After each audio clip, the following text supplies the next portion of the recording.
So the great sound of the longhorn, thank you, Nawang, just to bring forth that experience of that light. And the light I'm speaking about today is that spiritual light, but the solstice is about a cycle. It's about a circle. And Dr. Ernest Holmes said that all of life is one big circle. I remember the first time I ever had the opportunity to go to Machu Picchu. Top of all the structures and the beautiful designs there is a sun temple. And at that sun temple, they have the measurement exactly where the sound of that horn or that light of the solstice comes forth. So for thousands and thousands of years, the solstice has been celebrated. It has been acknowledged. And our indigenous individuals, and I feel that we are all indigenous to this earth. And for us to be indigenous to this earth means that we have a plan going forward for Grandmother Earth. But the indigenous individuals, thousands of years ago, maybe 6,000, could go all the way back to 30,000 years ago, the solstice was celebrated. Can you imagine living outside? You know how it is in Denver, Colorado, and in the mountain areas. It's very, very cold, and the days are very, very short. So why wouldn't we celebrate when that beam of light would come forth and we realize that we are moving towards the light? In the cycle, we were moving towards springtime, where we could plant the seeds, or moving towards the summertime, the fullness of consciousness. And sometimes we, city folks, we forget that. We forget that we are a circle. And there's different points in that cycle that speak to us. Like the great west in the circle speaks of transformation. Think about when the sun sets. Change. And when the winter comes in the north, the stillness calls to each one of us, moment by moment. And then the great east, new beginnings, the sun has come forth. And the south represents that place of full consciousness. And Ernest Holmes, our founder, he said, "The light is not greater than the darkness, nor has the darkness any power over the light. By merely bringing in the light, the darkness vanishes into its native nothingness." So the dark doesn't mean evil or bad. It's just part of the big cycle. We make it evil and bad when we stay stuck in invalid ways of thinking and being. We could say, I'm in a dark place. And I recognize change takes place for each one of us. And that's part of the West energy of the big cycle. It's about change. It touches us all. But we must all remember that there's something at the very center of who we are that never changes. And that is that divine light. That is that divine spirit itself.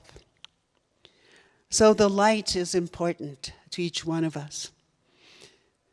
I found an old story about two old sages, and they had spent their whole life building a spaceship. They wanted to fly it to the sun.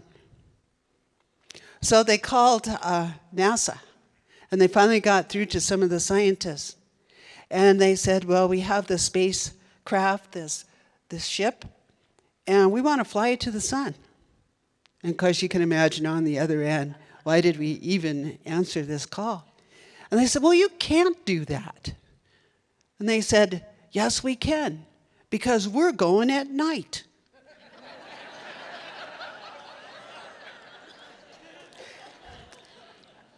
So I think so many times that little story has meaning to us, because perhaps we are the spaceship, the relationship to life. And we spend our whole life building who we are or who we think we could or should be. And to recognize that that divine light has always been there. And we're going to move towards the sun. That sun is that divine light. I know in Peru, they talk a lot about the sun. And many of the indigenous cultures do, because the sun came forth and warmed them. The sun came forth and grew the seed. So it's not like worshiping the sun, it's understanding the sun. And then in our religious beliefs at this time of year, whether the blessed Ashua ben Joseph, Jesus was actually born on the 25th of December, I just give thanks that he was born, whether it was springtime. But you can see, I think Dr. Michelle a couple of weeks ago talked about this time of the year, the dark and the light. So getting back to our relationship with who we are. We are that divine light. We could say that we are that Christed light that has always, always been. So there's a beautiful saying here. It says that nature remembers what we humans have forgotten. Every cycle must return to stillness. To be still and know, I believe this is from the Bible, to be still and know that I am God. And I say that with great humility. That is the relationship, that inner relationship. And I can fly that to the sun. I fly with the sun with that. It's interesting that, I don't know why I'm speaking about Peru so much today. I learn a lot when I go down there on trips. And what I learned was that some of the shamans, or medicine people, ministers, teachers, many, many years ago when the Spaniards came across the land and demanded that everyone be of their walk of faith, that a lot of the Incas went to the high mountains, some of them 22,000 feet high, and they stayed there. They stayed there with prayer, they stayed there with wisdom, they stayed there with humility, and held great wisdom.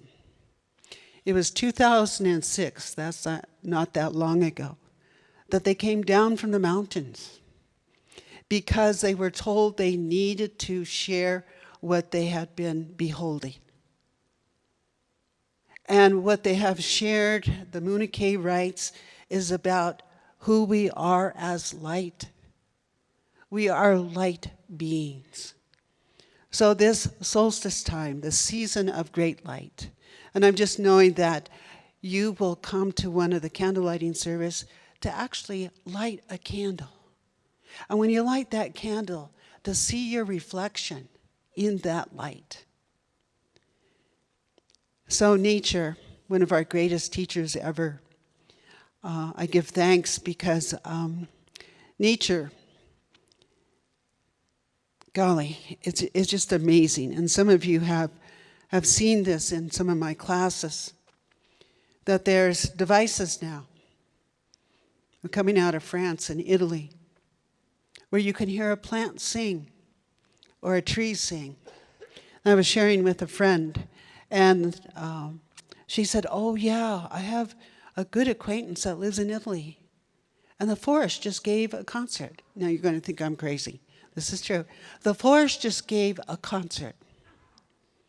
And in the sacred forest, there's a fence, because the forest only wants to have people there that believe and that are respectful.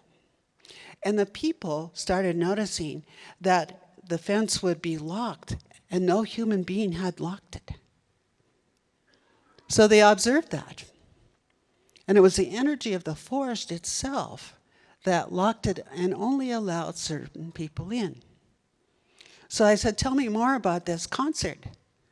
And these are reliable people that are telling me this.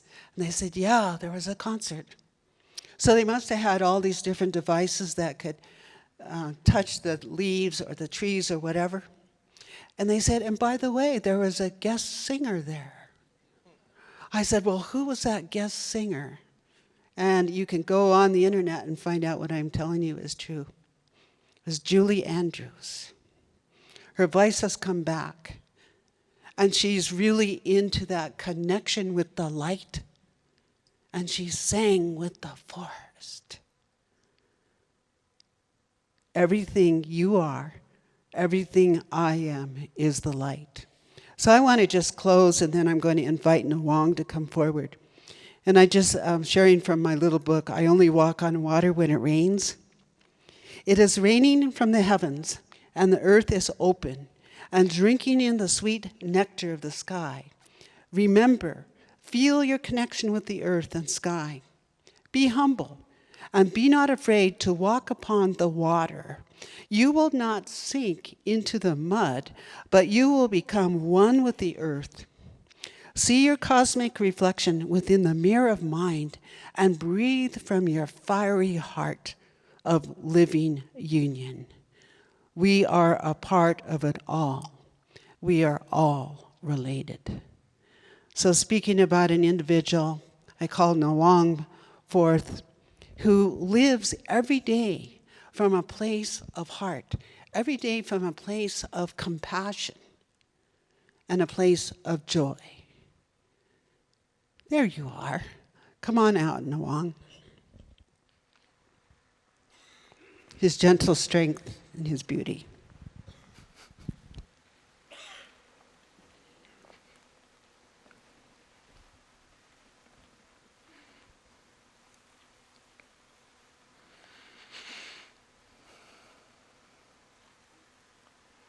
May all be kind to each other.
Thank you.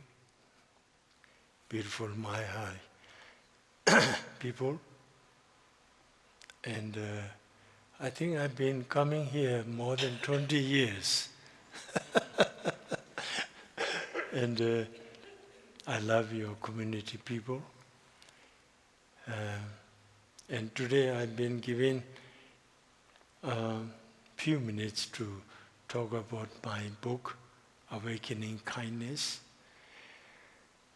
Actually, it's a book. In Tibet, there is a culture of training the mind and heart called bodhicitta, universal love, universal compassion, and universal responsibility. So I was able to meet His Holiness Dalai Lama's one of the principal teacher called Kundulam Rinpoche. He wasn't monk, but he is a lay person, but he never marries. He's lived like a monk. No sex.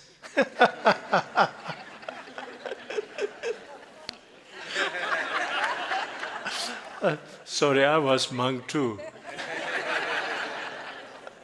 I gave up my monkhood. You know why. Anyway, I have a beautiful wife. You will see her in the other place a little bit after a few minutes. Anyway,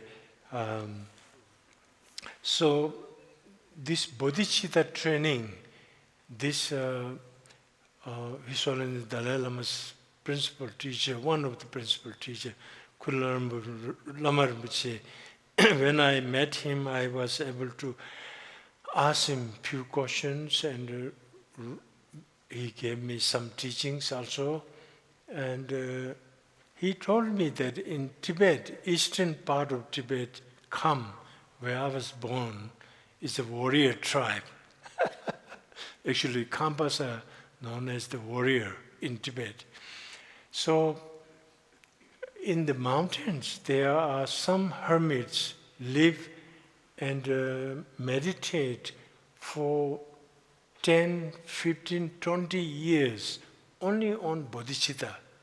There's many aspects of meditation they can do, but these hermits in the mountain, they meditate only on bodhicitta, means universal love, universal compassion, and universal responsibility.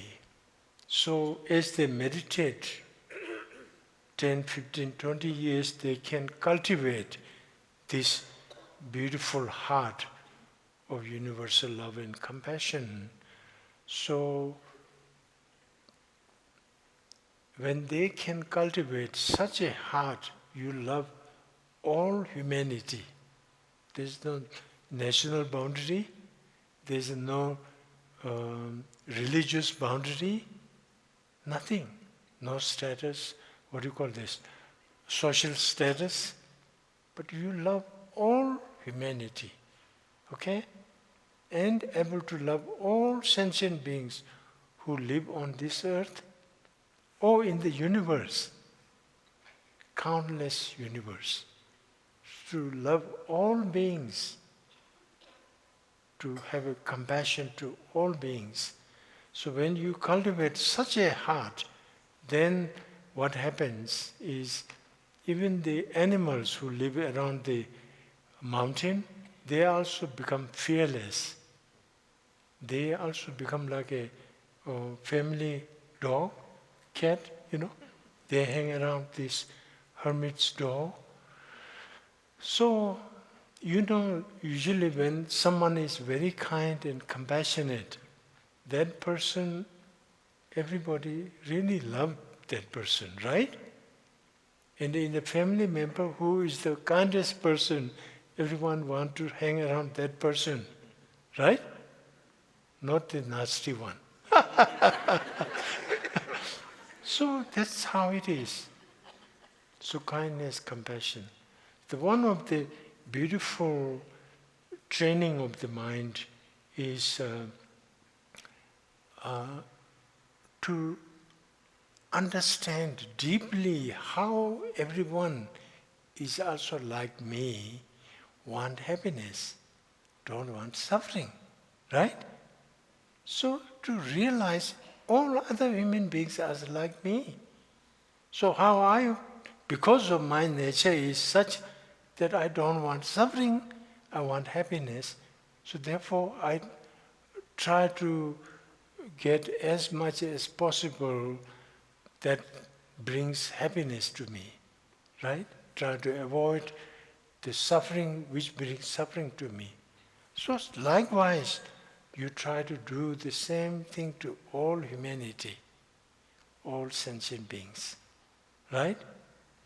Then your life becomes so beautiful that even one day you age and many wrinkles, and those wrinkles also become very beautiful because you smile beautifully, so kindly to everyone for 20, 30, 40, 50 years. What that going to make your wrinkles? Very beautiful, right? Really. I have seen beautiful ladies with beautiful wrinkles. So it helps age beautifully, see? And when we die, we can die very beautifully because you can feel I have lived a very beautiful life, being kind, compassionate, loving to everyone who is around me, right? So you will be surrounded with many beautiful, good friends when you are leaving this earth. We all have to leave this earth, right? No choice. This is one of the no choice one. But you can live beautifully, right? Everybody will remember you so beautifully, right? So being kind and compassionate and loving is the most beautiful treasure in life, the most beautiful thing we can find in our life.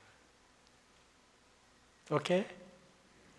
Please be kind to each other. I chanted, may all be kind to each other in the beginning. Now this is my prayer, prayer of kindness, but it is endorsed and blessed and chanted also by 10 of the Nobel Peace Laureates around the world. So I met one of the few minutes ago, one of the mile high people. Oh, your husband. He told me actually he used what he does, therapy something. Yeah. Something he does. So he said he been using this, may all be kind to each other. So you can use that, okay? Morning, you can hold your partner's hand and say, may all be kind to each other, looking into each other's eye. It's a good way to start the day. Okay? Thank you. Thank you.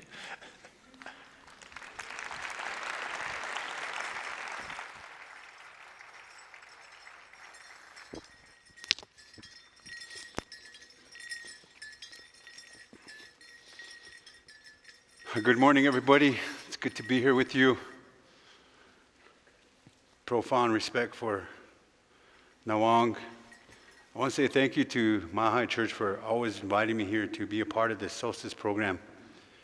I'm very honored always to be here, to be amongst you, and to share stories with you from my heart. And so I'm very grateful for that. Mahai Church has carried us in many ways, and through that we have helped many people. So again, I say thank you and much respect to Mahai Church, Patty, and everybody that makes this place such a powerful place to come, welcoming. That's what I love So I always make my home that way. I do my best to always make my home that way. To always make it where somebody comes in, they're welcome, they feel loved, they feel good. That's the first thing that I always try to do for my home. And so when I come here, that is one of the things I love coming into this place, welcoming.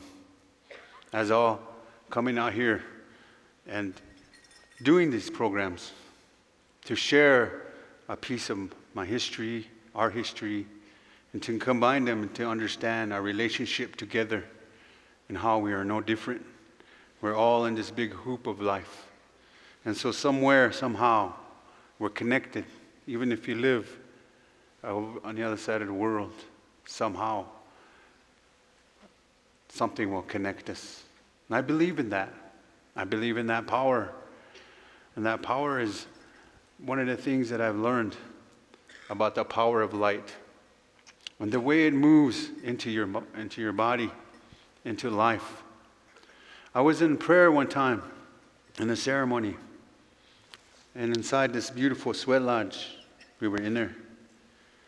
And there was a man sitting in there crying, having a hard time. And so we were praying, and he verbalized himself. And all the things that he had done wrong, all the things that he was done to people. He felt so bad. He felt that he didn't even feel like being there. I don't even want to be in here. I don't even deserve. I'm going to get out. And I stopped him. I said, no, sit down. I said, we're going to sing a song together. We'll sing a song for you. And so we sang a song. And in that song, a spirit came in. And you can see it turn into the blue light. And it went over the stones like this. And as it moved, you can feel the love and the gentleness. And it went up. And it went all the way around, above everybody. And then it went directly to that man. And it landed on his chest. And the Spirit said, I can only see your light. We're not here to judge you. We're here to pray with you. We're here to guide you on this life, to stand you up, to help you fulfill your commitments in this world. And that's why we're here. So when I heard those things, when I heard that, I stood there and I wondered, I want to tell that story. How can I tell it to people without? So when you talk to logical and linear people, how do you explain that to somebody? Sometimes you can't. You just have to let them feel it. And those are the things I've learned about the power of light and how it touches you and how it flows through your body and how it knows every number of your hair all the way down. And to make that connection like that and come out into the world and to connect with people. How do we explain those things in life? When we have those profound epiphany moments, and sometimes we ask for answers, either through prayer, through question, through thought, and all of a sudden that answer come, and you're, how did that? You know, or you meet somebody. This is the connection that we have, the power of the sacred hoop of life. And in the middle, there's a blue light, they say. And it shines up to the Creator. And all the people sit around it. All people of life. There's no back row seats or side. Everybody's sitting side by side, front row seats. And they're all sitting there looking at the light. And the light's coming from their chest. It don't matter. They're sitting in the circle wherever you're from. All sitting side by side. And when it hit the blue light, the light went straight up. And I realized the power of that creation. And where we're going and how we're going to get there. But in this world, we need each other to get there. We need to share our lights with each other so we can pick each other up and continue moving in this beautiful world.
Thank you, Doug Goodfeather, for dancing your prayers.